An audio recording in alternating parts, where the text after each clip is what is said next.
Hey guys, thank you for joining me today and clicking on this video.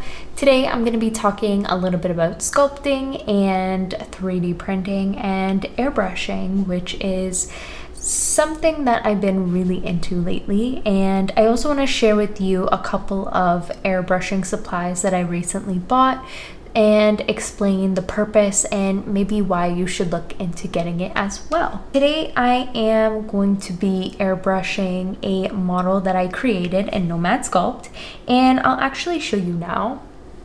So this is a dog, and it wasn't initially trying to look like baby Scooby. After making it and looking at its face, it really reminded me of little baby Scooby or Scrappy-Doo.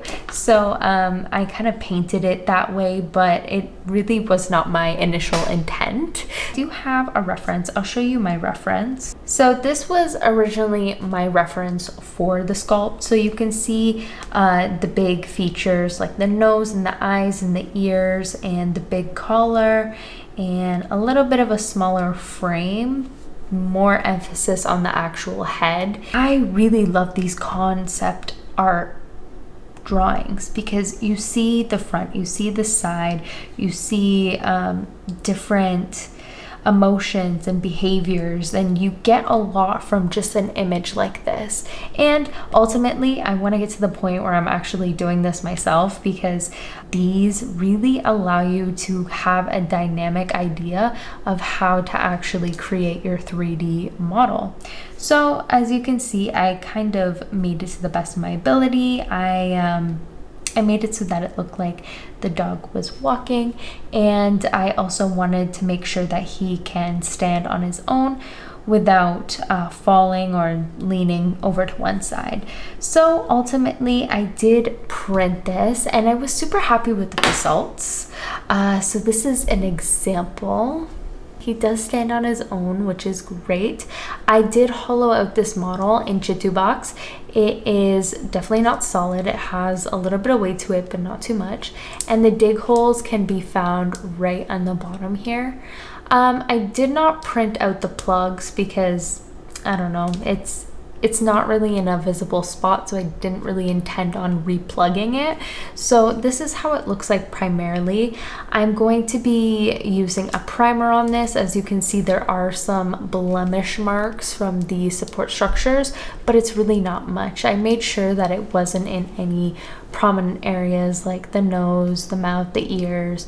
It's mainly on the belly, the legs, and a little bit under the chin there to just to hold up the head. I really enjoyed sculpting this. It didn't take long. I think it took me about 5 hours on the weekend, and that was because I did a lot of tweaking, and I'm also still new to sculpting, so I was exploring a lot of different iterations and a lot of different methods, and I found that sticking with larger shapes and playing around with the move and drag tool have been such a cool workflow, I would say. I'm really starting to get into the groove of things, and I love this software. I eventually want to use Blender primarily, but the fact that I have a pencil here, it's like super easy to use and maneuver and do exactly what you want to do. So it's hard to kind of make that switch right away. But now this is great because I can use this at work and everything. So today I'm going to be using my airbrush, but primarily I want to show you a couple of things that I bought. So firstly, I got a primer. And I actually got two of them. One in a gray color, a matte gray, and then a matte white. And I love how it actually says matte. I thought there was an E at the end, but kind of funny. Matte gray and white, and it's, by the look of it, it's like super liquidy.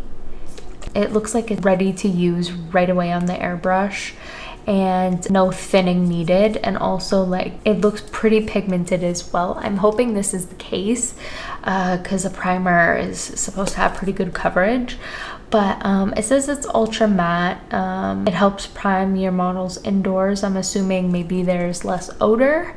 It's supposed to retain detail, and I thought that was very important because when you're using a primer, some of them are so thick to the point where it actually like goes over the main prominent features and details on your model, and you don't want that. Like, you don't want primer to get stuck in right under the eye and it just like globs up. Like, that will not look good. This is a water-based acrylic primer, and it's supposed to provide a very smooth and even coat. So I'm excited to try this out, and I'll give you my honest review, but so far I think the consistency and the pigmentation will really be a win. Next here, I've been hearing a lot about this brand Vallejo, and this is the liquid mask. I actually got recommended this product from a couple of videos ago, and someone in the comments wrote about it, and it kind of intrigued me because I knew this existed, but I didn't know what it was called. It's used to reserve areas which want to remain like unpainted, especially for airbrush. Sometimes, especially when I was doing the Medusa, I found that when I was using the airbrush, sometimes you don't have full control and you spray paint in areas that you really didn't intend to. So this acts as a protective film that goes on certain areas. Like, let's say you don't want to get any on the eyes, so you just put this liquid mask on the eyes and you airbrush everything else. It will be perfect because of that protective film on top, and then once you're done actually doing everything and you let it dry, you can remove that. I'm excited to use it, and I'll also let you know what I think about this. I got airbrush cleaner, and this is pretty self-explanatory. You just put a couple drops in here, and then you use water and spray out the paint inside your actual airbrush. So I found that it was actually quite difficult to remove the paint afterwards. So I really hope that this is able to really clear it out, and also maybe in between certain colors that are super pigmented. I feel like this will help kind of clear the palette and allow me to actually continue without having, like, let's say you use metallics, you don't want that to carry over on your white paint.